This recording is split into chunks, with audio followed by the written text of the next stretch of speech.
For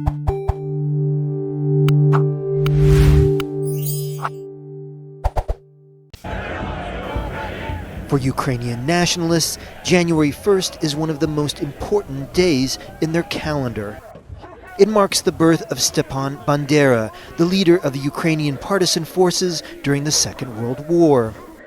The rally was organized by the far-right Svoboda Party.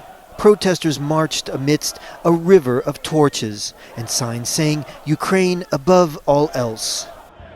But for many in Ukraine and abroad, Bandera's legacy is controversial. His group, the Organization of Ukrainian Nationalists, sided with Nazi German forces before breaking with them later in the war. Western historians also say that his followers carried out massacres of Polish and Jewish civilians. But for many of his supporters, he is a symbol of Ukraine's struggle for independence. The Svoboda Party itself is also highly controversial. It has played a major role in the country's pro-European, anti-government protests, now more than a month old. Ukraine is a deeply divided country, however, and many in its east and south consider the party to be extremist. Many observers say that rallies like today's Torchlight March only add to this division. This revolution is moving into a new phase.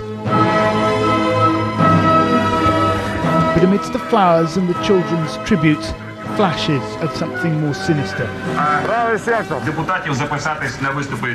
Groups of armed men strut through the square with dubious iconography. That yellow armband is a Volksangel, a German symbol used by several SS divisions during the Second World War. Far-right graffiti is appearing, daubed on the walls of the city.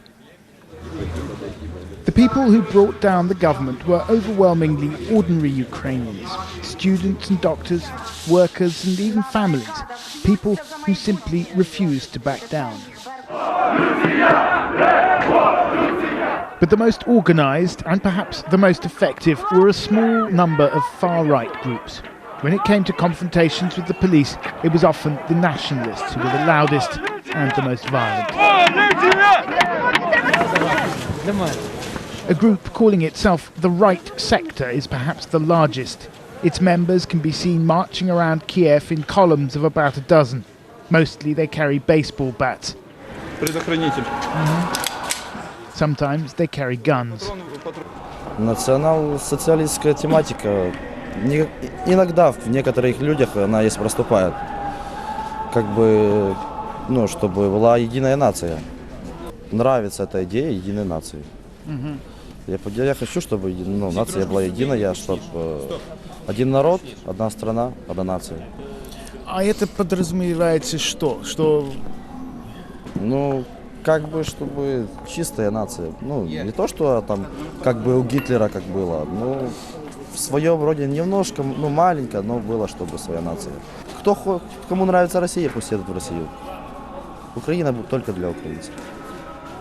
Our general mission to totally ruin chains that connect our country with the imperial power from the past.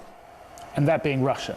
Yes, we can do Russia, not only Russia, Soviet Union. Are you a Nazi? No, I don't think I'm a Nazi, I'm a Ukrainian nationalist. What does that mean? The main confrontation is about that some ethnic groups have control many business structures, some economic, some political forces, and which ethnic groups?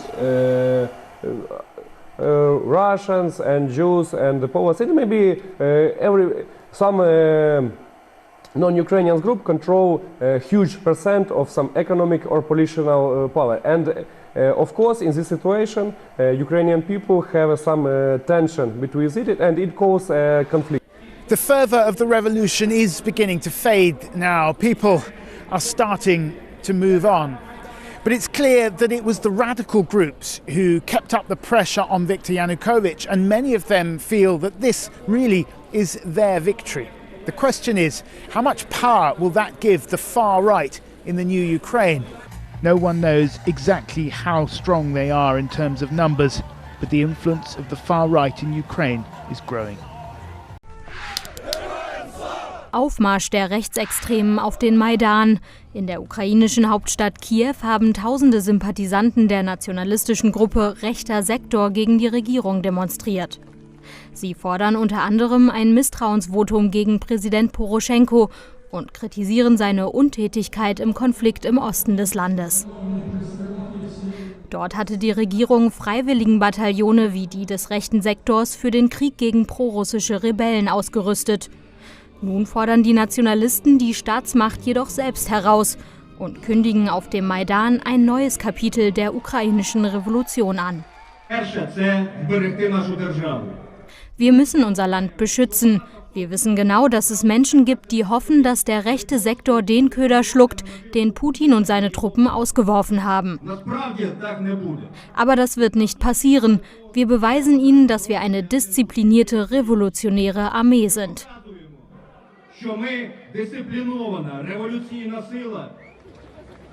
Der rechte Sektor ist ein Sammelbecken ukrainischer Nationalisten und war 2014 eine der treibenden Kräfte der Maidan-Revolution. Ihr Anführer Dmitri Jarosch fordert eine Entrussifizierung der Ukraine und macht keinen Hehl daraus, dass seine Loyalität gegenüber der Regierung begrenzt ist. The protesters are back, but in place of ordinary citizens, now they're battle-hardened fighters. They're the same slogans as last year. Ukraine above all else. Glory, glory, glory.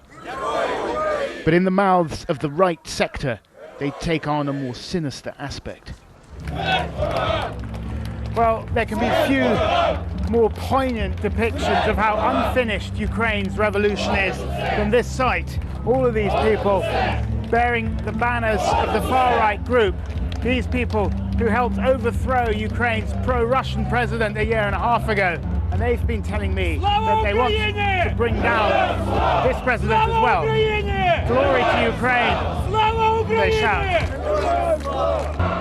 The banner of the right sector harks back to a Ukrainian nationalist movement from the 1940s. They say the colours represent the blood of Ukrainians spilt upon their country's black soil. Their critics call them fascists and neo-Nazis. We all love our country. If we love our country, we are neo-Nazis or not? I think not. So I mean that we are nationalists. Just as it did during Maidan, the right sector has played a key role in the fighting in the east. Its members are more motivated than Ukraine's conscripted regular army, and the government relies on them to bolster their strength. Now they're flexing their muscles. In recent weeks, the right sector has been involved in firefights with Ukrainian security forces in the west of the country, hundreds of miles from the front line. These clashes in Mukachevo, on the border with the European Union, were about control of lucrative smuggling routes, but it was also a show of force, a signal from a strong militia to a weak government. Don't cross us. The platoon commander is a 19-year-old arts student. He talks about fighting enemies both external and internal.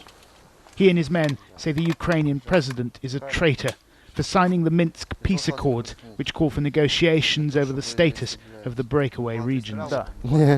Президент ніхто. Він для нас ніхто. Почему? Ну, тому що ми його не вибирали. Ми стояли на Майдані не для того, щоб він зараз обирав особливий статус для Донецька. It's a measure of how confident the right sector is that its fighters talk openly about an armed insurrection against their own government. They dismiss accusations that they're neo-Nazis.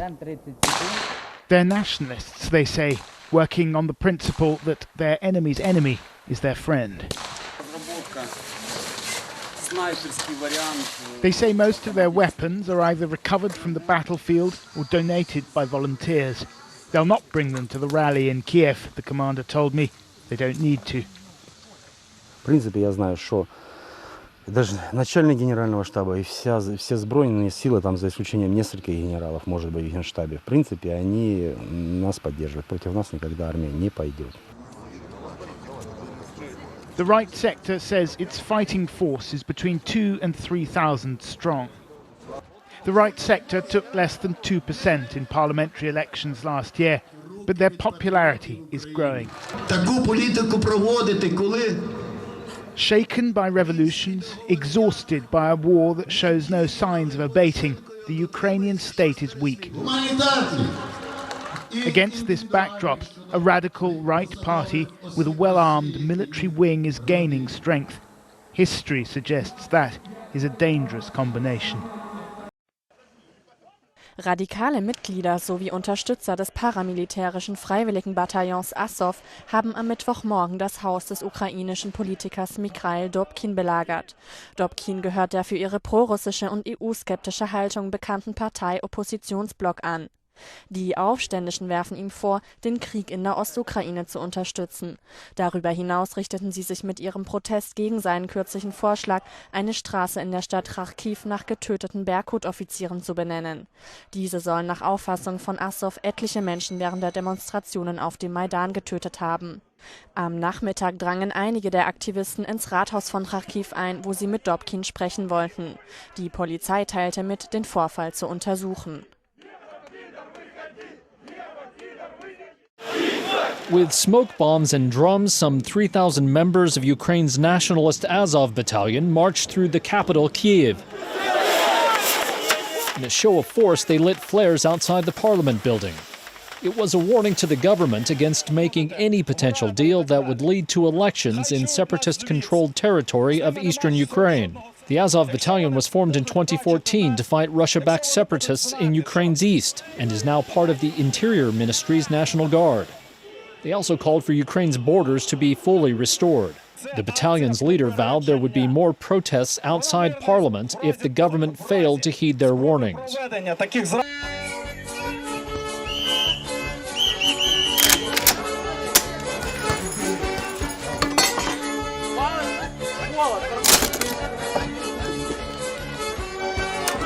In Ukraine, a far-right militia known as the Azov Battalion is holding summer camps for kids.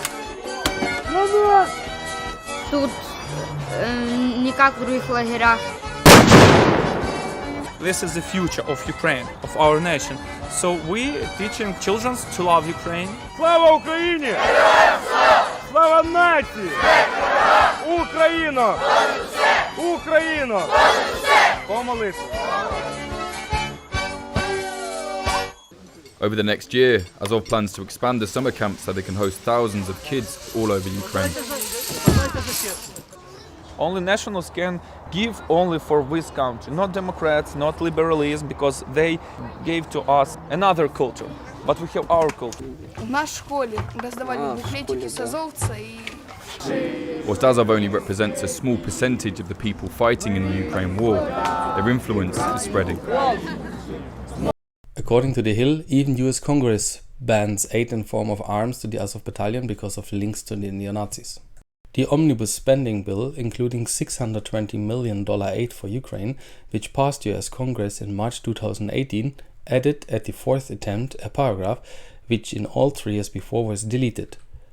According to paragraph 8129, quote, "None of the funds made available by this act may be used to provide arms, training or other assistance to the Azov battalion." One may remember, at this point of time, the Azov battalion already was a part of the NGU, National Guard of Ukraine.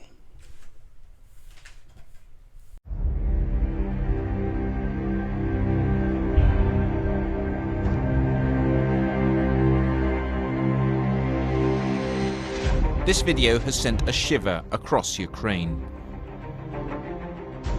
The marching young men are far-right nationalists from the Nationalny Drużyny, or National Militia. They're at a sacred spot, Ukraine's crucible. Maidan, Independence Square in central Kiev. Ukraine's far right is on the march, and there appears little appetite for stopping it. Are you from Kiev? Yes, I'm from Kiev, from this district. The National Militia have permission to patrol unarmed on Ukraine's streets. So what are we looking for, Alexander? В первую очередь полиция попросила нас проконтролировать точки кредитирования, на которые в последнее время на которых часто начали случаться разбои. Вот. И уже косвенно мы контролируем вообще ситуацию на улице, то есть пытаемся выявить какие-то правонарушения и среагировать. The national militia call the police out, Незаконний гральний бізнес. and reluctantly they appear and go through the motions. Національна дружина. What the national militia want us to film is that they're a force for good, here to restore order and make the police do their job. К сожалению, полиция не справляется со всеми проблемами, которые существуют в нашей стране. Естественно, мы, как патриоты Украины, возлагаем эти функции на себя. It's a message that has some resonance. There's a growing despondency here about how little has changed. This is the national militia when journalists aren't watching. В масках с молотками, с битами, в куртках с надписью «Национальная дружина». Они кричали «Слава Украине», еще там какие-то свои лозунги. Начали здесь все просто громить. Полная разруха. Все было побито абсолютно. We're given other footage, which shows more places being trashed, men lighting fireworks indoors, even setting one location on fire. The national militia tell us they're working alongside the police, but they have also, on several occasions, fought them.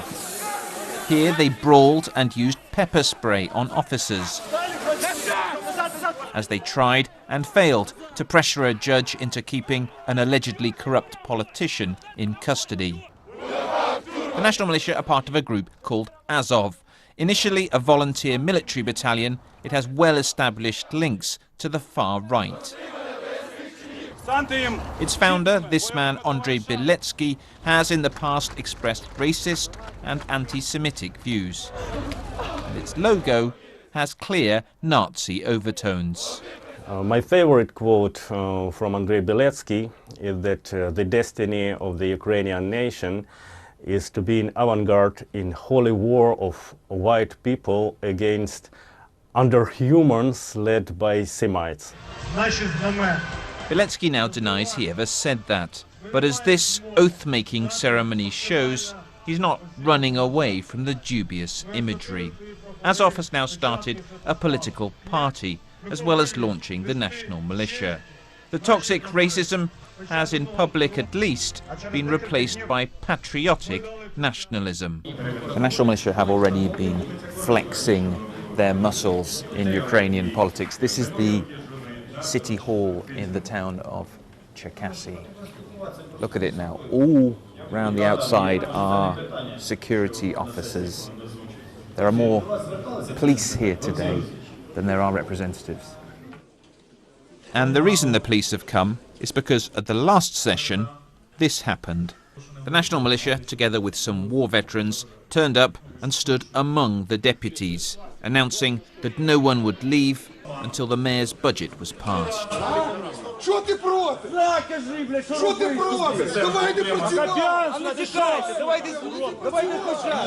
After some scuffles and angry exchanges,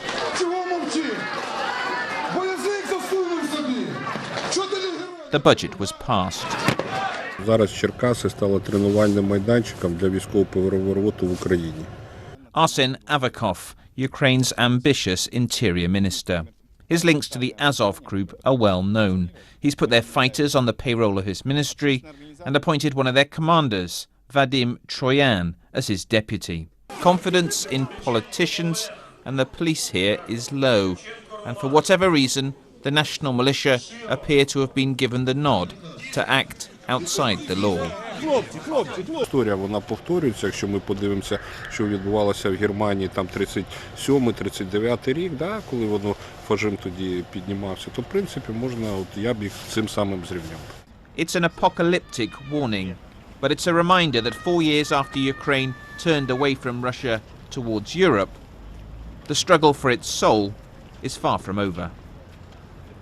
White supremacists or neo-Nazis here connecting through social media online with like-minded individuals overseas, and in some cases actually traveling overseas to train. Over the last few years, experts in violent extremism have grown especially alarmed about the Azov movement.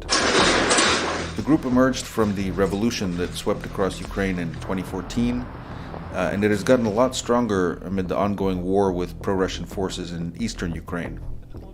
The fighting in that region has become kind of ideal breeding ground for militias like Azov. At their public events, one thing that surprised me was how many Ukrainians tend to see Azov not as militants or extremists, but as war heroes. In Kiev, the capital, I watched an Independence Day parade where veterans of the Azov battalion marched alongside other volunteer militias, surrounded by cheering crowds, who thanked them for defending Ukraine against Russia.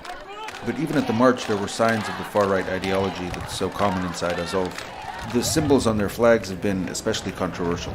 And it's not just about their symbols. When it was founded in 2014, Azov drew many of its commanders and recruits from Ukraine's most notorious far-right groups, including outright neo-Nazis. We basically recruited everyone who could hold weapons in their hand when Ukrainian state was paralyzed and the defense of Ukrainian state was totally in the hand of Ukrainian volunteers. So there were many war adventurers, guys who believed that they are on kind of ideological tour to save maybe the future of the West and so on and so forth. So the future of the white race? Or, yes. Azov's paramilitary wing is now a major fighting force, with its own bases and training grounds near the front lines of the war against pro-Russian forces. After the Veterans Parade in Kiev, I interviewed Andrei Beletsky, who founded the Azov-movement in 2014. Это воинское братство, это люди, которые не просто служили вместе проливали кровь, переживали гибель товарищей, сладость побед, охраны общественного порядка на улице. Мы создаем отряды самообороны, которые помогают поддерживать порядок на улицах. Azov's leaders have also tried to break into politics. They failed to win any seats in parliament during the most recent elections in 2019, but their plans in Ukraine are ambitious. During my visit in 2019, I spent a day at one of the biggest recruitment events in Azov's history. Thousands of people showed up for a day of fighting sports and blatant propaganda. There were neo-Nazi symbols, tattoos, and posters all over the place. And many in the crowd seemed pretty receptive to Azov's far-right ideology. One of the ones I met was named Robin, who had just arrived in Ukraine from Sweden, where he told me he's wanted for hate crimes. This is hard to explain the surroundings for someone who's watching this, It's surreal. It's like, I don't know, it's like something you read about the great Germany before, in the 1920s. It's a revival of the Indo-European soul. Mm-hmm. And it's all happening here in Ukraine. We are Aryans, and we will rise again. That's the way of life, And after the war in Germany, we went back to the benches, school benches, but now we will rise again. With recruits like this, it's little wonder that U.S. officials see Azov as a threat. Canadian diplomats and soldiers in Ukraine took an unusual meeting in June of 2018, one that's now coming to light. It was a meeting with one of the paramilitary units raised to fight off the Russian invasion of Ukraine's eastern provinces. One problem. That unit, the Azov Battalion, has been linked to neo-Nazism, and the Canadian military knew. Велику, могутню і соборну. Слава нації! An Ottawa Citizen report says Canadian forces in Ukraine produced a briefing in 2017 saying members of the Azov Battalion identified themselves as Nazis. But the June 2018 meeting happened anyway, with a Canadian forces colonel and diplomatic staff attending. The battalion published pictures on social media saying Canadian representatives expressed their hopes for, quote, further fruitful cooperation. In a statement, the Department of National Defense says they are strongly opposed to the glorification of Nazism and all forms of racism, racial discrimination, xenophobia, intolerance, and extremism, adding, our official position remains that we are not, nor will we be providing support to Azov and affiliated entities. Brad Galloway with the Center for Hate, Bias, and Extremism has studied the Azov Battalion. He says that while some neo-Nazi groups prefer to be discreet with their imagery, the Azov Battalion is more forthright. German news found members of the unit sporting SS symbols and swastikas, and Azov prominently places the wolf's hook and black sun, two symbols favored by the Nazis, on its crest. Canadian government underestimating the reach of groups like the Azov Battalion. Similar to Canadians who join ISIS, Galloway warns that alienated far-right Canadians may see the Azov Battalion as a chance to turn ideology into action. It's been 7 years since the Azov Brigade were incorporated into Ukraine's National Guard under the Ministry of Interior. But commanders here say that the unit is still struggling to shed a reputation of having far-right or even fascist leanings. These are allegations the commanders staunchly deny, but they acknowledge that it's the main reason why NATO forces refuse to train them alongside the Ukrainian army. Critics say the underlying philosophy of the regiment has not changed. They say it's part of a far-right movement led by this man, Andrei Beletsky, who was its first commander and who now leads the National Corps, a far-right political party accused of having links to white supremacist groups. The Azov badge resembles the wolf's angle, which was worn by Nazi infantry divisions in World War II. There's been pressure in the US Congress to declare Azov a terrorist organization, but the regiment's leader says it has distanced itself from politics and serves the Ukrainian government and people. Russia propaganda tries to discredit us because it knows we are combat capable and willing to fight to the end. Russia tries to portray us to our Western partners as incompetent right-wing radicals. We've had visits several times from representatives of NATO countries. We want to share our battle experience with them. We could learn from each other. But NATO says it will not train these men until the regiment proves it has no links to neo-Nazism, and that is proving hard to do. Freikorps has its origin in German nationalist groups of the 18th and 19th century, and the leaders of the group say it has thousands of members. But only 60 have bought their own licensed weapons and regularly serve alongside Ukrainian army soldiers on the 420-kilometer front line. Why did you choose Freikorps? Because they're more ideologically closer to me. So I decided to join them. When you say they are more ideologically closer to you, can you tell me what you mean by that? How? What do you believe in ideologically? Can we pause that? Okay. Sure. Freikorps is not the only armed group accused of being neo-Nazis that has appeared in Ukraine since the conflict with Russian-backed separatists started in 2014. Others, like these men with the powerful Azov Battalion, have been incorporated into the Ukrainian security services under the Ministry of Interior. Freikorps and many groups like them have been praised by Ukrainians for their willingness to take up arms and defend the country against what they describe as Russian aggression. But that does not mean that they are popular amongst voters at the ballot box. A coalition of right-wing groups only managed to win less than 3% of the vote in the last parliamentary elections in 2019. But some of its leaders, such as Dmytro Yarosh, have been made advisors to the head of the Ukrainian military. Participants in this torch-lit rally resembling Nazi gatherings in 1930s Germany hold a banner honouring Stefan Bandera, a Ukrainian Nazi collaborator widely recognised as organising the massacre of tens of thousands of ethnic Poles in Ukraine towards the end of World War II. If the West respects democracy and pluralism of views, they have to respect our views. But to get a political future, we would need to show people we can be competent leaders. We need to gather like-minded thinkers, qualified and educated people.